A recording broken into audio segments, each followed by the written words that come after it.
Most people never know I'm an amputee until I show it to them, because this is not something that I pattern my life around. I had a motorcycle accident. Pickup truck hit me. I remember the truck hit me. I remember looking the guy in the eyes when it happened. And it was like he just didn't see me. He was looking straight through me. I remember rolling down the side of the road and ended up setting up in a ditch. My leg was broken. It was actually turned behind me. I remember getting to the hospital.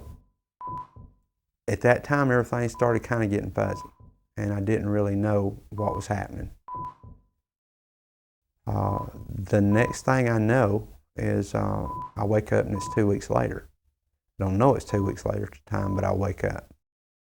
My accident happened a long ways away from home, and my parents were called when the accident happened, and I lived in a small town, and they were told that I was dead.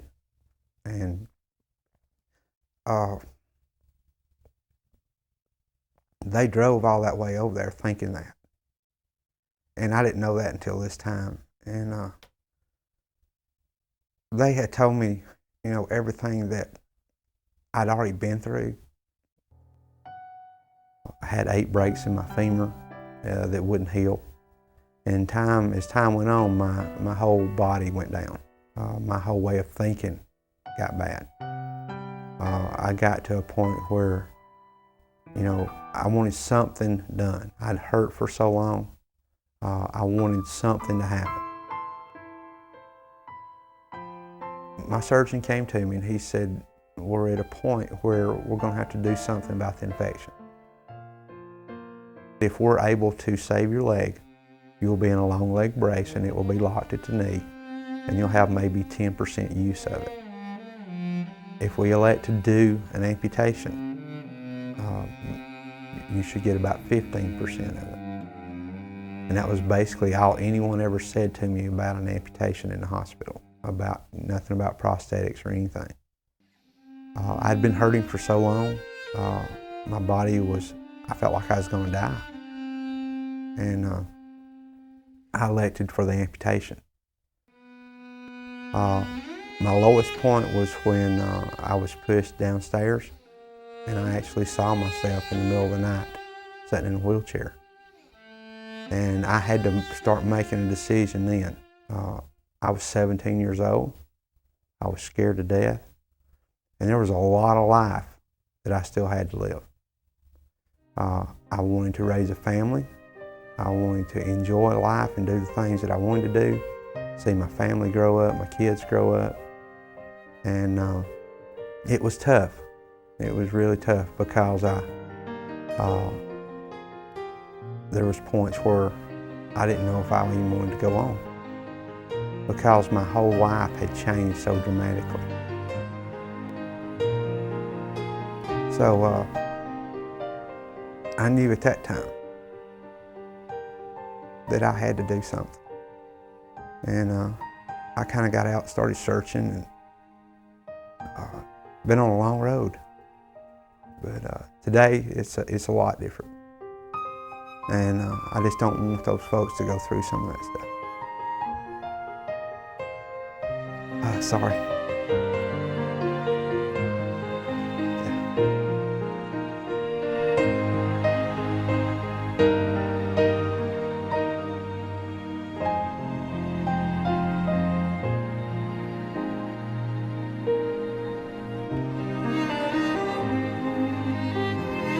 Kim's story may sound like yours. You may have lost your limb in a different way, but right now, you're probably overwhelmed with questions. How long before I'm going to be walking again? What does it feel like? Does it hurt? No, it's not supposed to hurt. How are people going to look at me now? What can I do? Am I going to be able to get to doing the things that I used to do?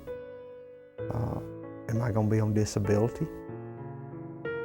Right after my surgery, I woke up and I was kind of in a groggy feeling, and I really hadn't looked down yet. But I remember taking my foot, and this was back, there was a knob on the end of the hospital bed there. And with my foot, I reached over and I felt that knob, and I thought I was feeling my other foot. So in my mind, it was still there. It just, it felt kind of like it was asleep. You know, a little bit of that, it's there, I can still move it, but I can't move it. That's kind of what I felt. When I looked down and saw that it was really gone, I noticed that I could still feel my toes and my foot and my heel and my, my calf, my knee. I could still feel everything. But it wasn't there, and that was kind of hard to understand. How could I feel something that wasn't there? A lot of different questions are normal questions. It's important to ask your questions and have them answered. A nurse, a doctor, or an amputee counselor like Kim can guide you. It's the first step in preparing yourself for the work ahead.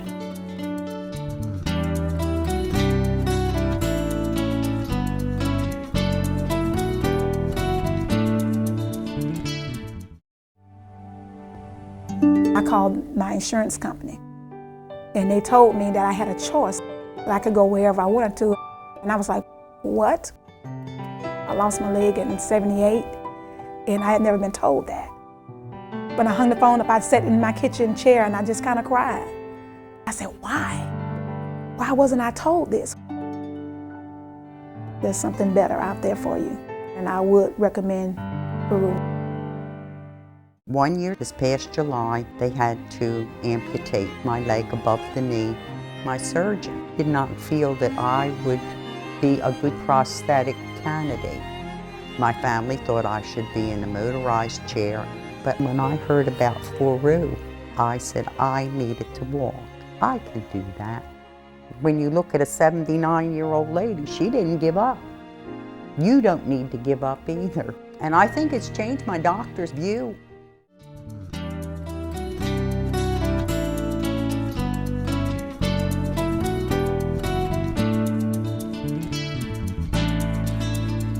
Your physical recovery begins with 3 things: working with the hospital staff to heal after surgery, starting physical therapy, and learning how to move safely. You're going to probably get up pretty quick after the surgery happens. Whether it's the PTs in the hospital or whatever, they're going to show you the correct way to do this and to get up and be safe. The in-house physical therapist will show you a program of stretches and exercises to improve your balance, strengthen your muscles, and maintain your range of motion. Commitment to your physical therapy is key. Enjoy that time from the time of surgery till we get the prosthesis on you, because you're just doing exercises and that kind of thing. But once we get the prosthesis on you, we're going to work. We're going to make something happen. It's easy to see that recovering physically means giving yourself time to heal, having a strong support team to lean on, and being committed to helping yourself. What some people forget is that your emotional recovery demands these same things. When you're in the hospital and you just had amputation done, whether it was an injury or whether it was illness, you've been in your worst situation usually by now. I tell most people, you're still the same person inside. We didn't choose for this to happen. It's something that has happened, but let's make the best of it now, because you hadn't changed inside. Just because a limb's missing, that doesn't mean that you're different. It just means that something's changed. And you know from your life already that life gives you changes all the time. There's support people, there's support systems to help you through this time. What most people are feeling, and I've talked to a lot of them, what I see is a scared feeling. The main thing is just remember that's temporary, what you're going through right then. Once you just sit down, you just talk with a support person. you know, a lot of those true feelings start coming out. You don't have to be that strong person right now. What you have to do is find out inside what's going on, talk it out, find those answers to those questions. That seems to be the very starting point of the healing. To actually look down and see something gone is kind of breathtaking. Everyone has their own kind of hot buttons when it comes to emotions. It can be everything from worrying about your kids, how you're going to support your family, what's going to happen to me now, my family, you know, how's this going to affect them? And so that's where that support person can come in and help with that. From the family and friends, you get all kind of reactions, and it's basically because they're uneducated about what's happened. Of course, it puts a scare through everybody. They don't know how to deal with it. I've had families that walked outside the room with me because they were afraid to ask questions in front of the amputee. And, you know, and I've spent a lot of time answering those questions. I encourage the families to come in with the amputees and be a part of it and see it all happening. See what their loved one or family members got to go through.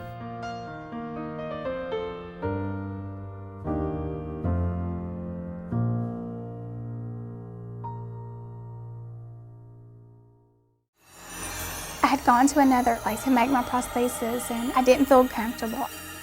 I guess I felt limited. Being in the medical field, I felt like there is a choice and you do have a choice.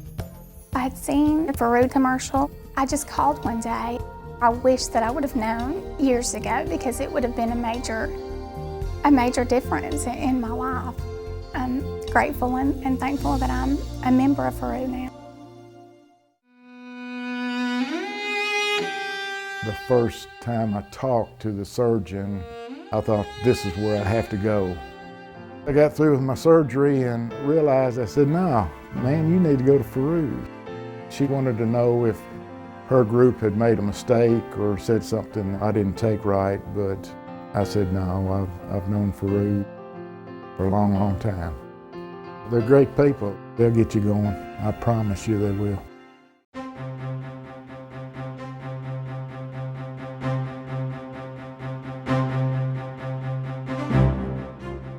As you prepare to leave the hospital, it's just as important to learn about the next steps in your journey.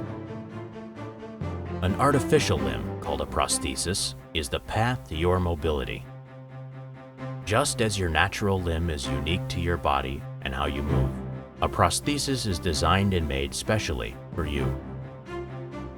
A practitioner called a prosthetist is someone that learns about you, talks with you about your lifestyle and how you move, and works with you to create a highly customized artificial limb.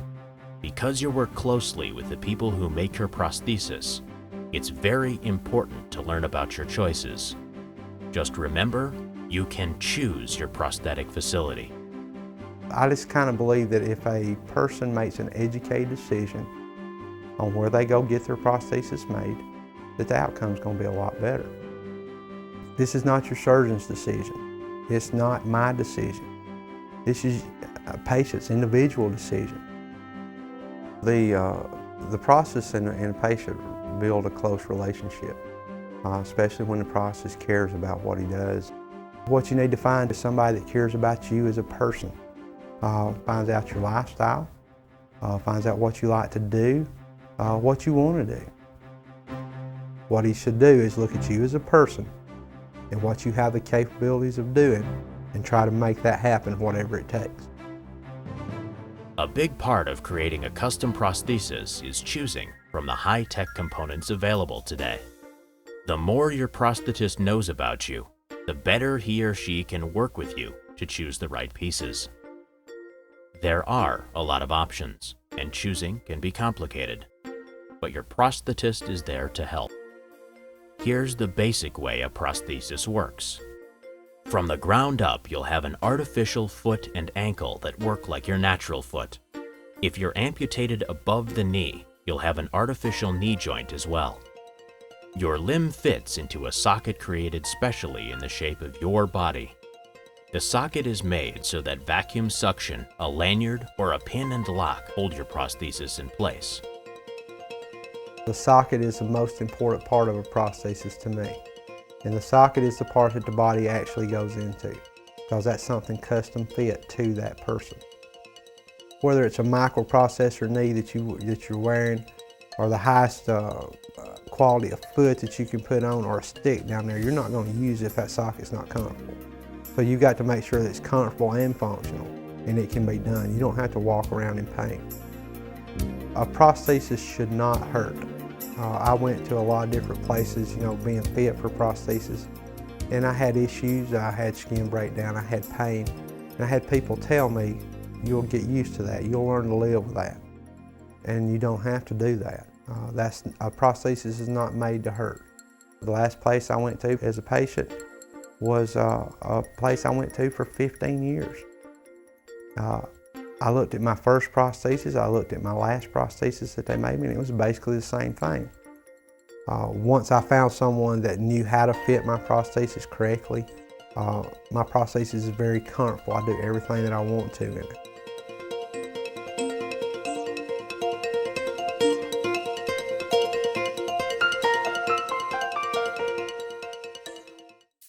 I've been in the telephone business going on 40 years. Most of it's been traveling all over the country. I've had a prosthetic device since I was 15 years old. I don't think anybody ought to just go someplace because you've been going for a long time. My home is in Kansas City. I could probably take my pick of 8 or 10 people who build prosthetic devices in metro Kansas City, and I didn't choose to do that. Get the best prosthetic device you can get, and then you'll be happy. Here at Fourroux, they do a great job. I called my insurance company, and they told me that I had a choice, that I could go wherever I wanted to. And I was like, what? I lost my leg in '78, and I had never been told that. When I hung the phone up, I sat in my kitchen chair and I just kind of cried. I said, why? Why wasn't I told this? There's something better out there for you, and I would recommend Fourroux.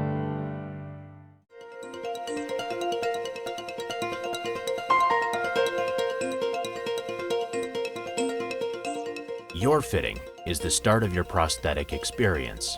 It should happen quickly, usually on your first day. In your fitting and in the steps ahead, your commitment determines your success. It's important to work with your facility's prosthetic team, including your prosthetist, physical therapist, and others, to create goals for your outcome and lifestyle. Some people just want to be able to walk around their home, do the things in their home, go to church on Sunday. Some people want to get out and go to the ball games, watch their kids play. They want to get out and play with their kids in the yard. Some people want to take it to other levels and be athletic and go to the extreme sports. Everyone should have expectations of what they want to do and talk to their process about that. I want the patients, the amputees, to get back to their lives and not pattern it around this prosthesis. I want it to be something like they put on like a pair of glasses or something like that. It's just part of what you put on to go do what you do every day. When you start walking again, you'll work closely with your facility's physical therapist. Your PT will help you to strengthen and retrain your muscles, allowing you to use your artificial limb naturally. This is a time for work. The reason being is if you don't work that hard at it, it's going to be a lot longer period before you go back to work, before you go to the ball games, before you get back to that normal life. Dedication is a part that I ask from everybody. The more you dedicate yourself, the faster it should happen. Physical therapy, to me, is one of the most important parts. What a physical therapist does is they understand the body and how the muscles and the bone structure works together. They understand all that. A good therapist will also understand a prosthesis and the new prosthesis and the componentry and how they work. The best therapist understands the body, and the prosthesis, and they know how to make them work together. It may be something as simple as how do I get in and out of my car? And you're going to have therapists that will help you learn how to do that. Without physical therapy, you're learning to do all these things on your own. And what will happen is if there's some little something wrong inside your socket, or you're having a pain or an issue there, you will compensate for it in whatever way. And what that will do in turn is cause you not to walk naturally. They're going to make you walk in a natural way. In the first days and weeks with your new limb, you'll work closely with your prosthetic team. You'll learn about them, and they should spend time learning about you. High-quality care, a functional prosthesis, and a commitment to you are the foundations your team should lay for a long-term relationship. I'd say the first 6 months of your amputation will be a lot of work, a lot of work. But those efforts are well worth the results that you get from it. Because after that period, then you're transitioning more into a normal lifestyle of what you had before. As time goes by, wearing your prosthesis will become simply a normal part of your daily routine. Of course, your body and your life are always changing. Just remember, your prosthetic team is there to help when you need them. If you don't feel you're getting that quality of care there, then you need to go somewhere else and search around until you feel like you're getting it. Your prosthesis should have you on a good follow-up program. You should be at a point where if you ever cannot wear that prosthesis, you call him right then, he gets you in right then. You don't need to go long periods of time without talking to your prosthesis. Your prosthesis normally will be calling you just to, if nothing else, say hello and see how your life's going. But don't be afraid to call them.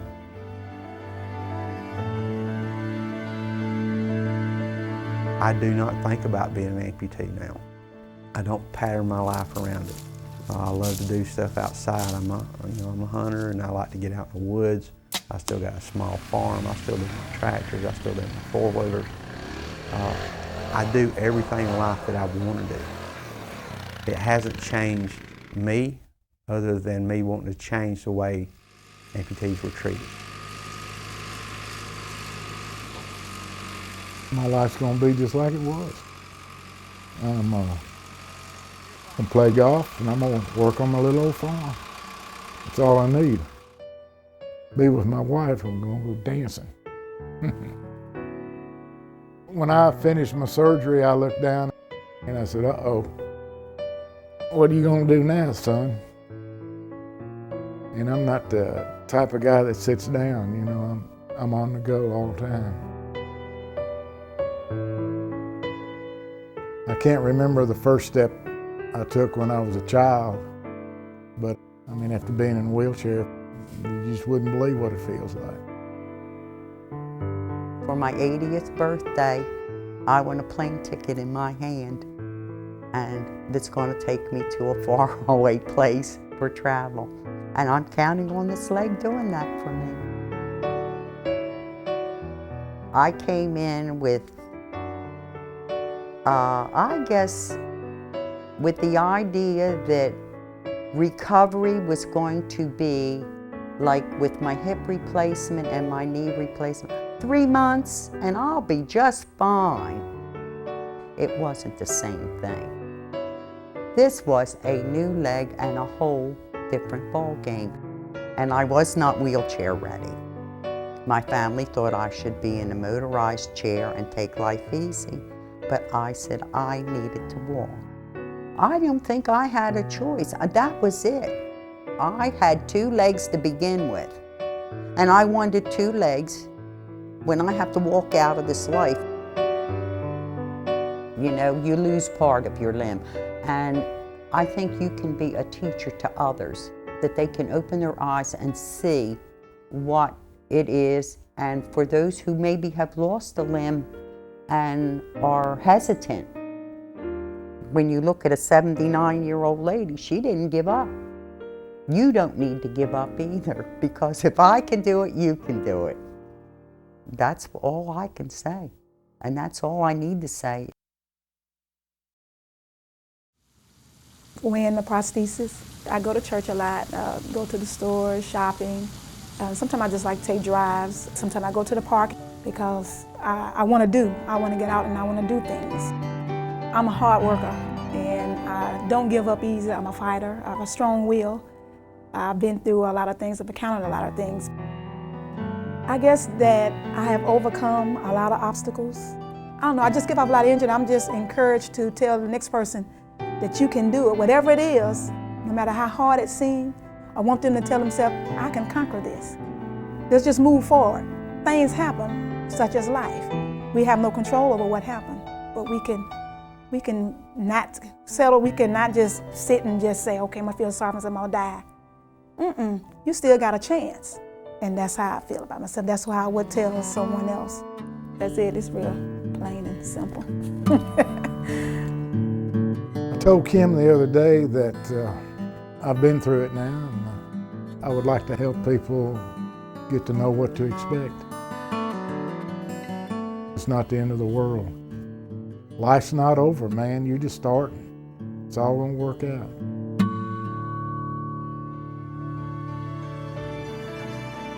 You know, I have a lot of people say, I want to walk like you, I want to get back to my life like you have.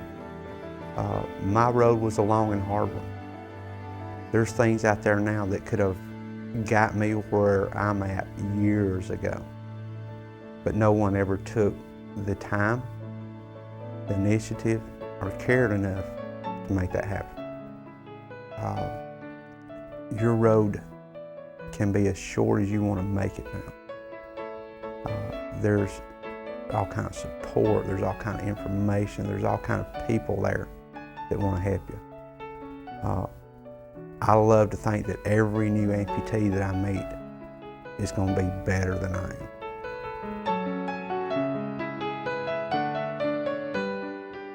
We didn't ask for this to happen to us. It's something that just happened. Realize that this is just a time period in your life where you're going through some changes. And let's do everything we can to get you back to who you were. And I want to help you do that.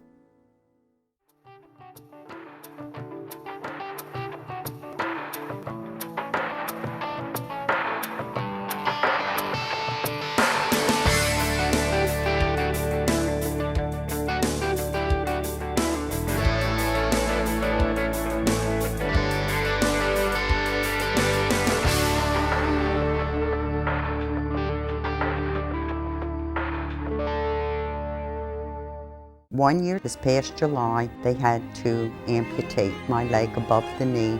My surgeon did not feel that I would be a good prosthetic candidate.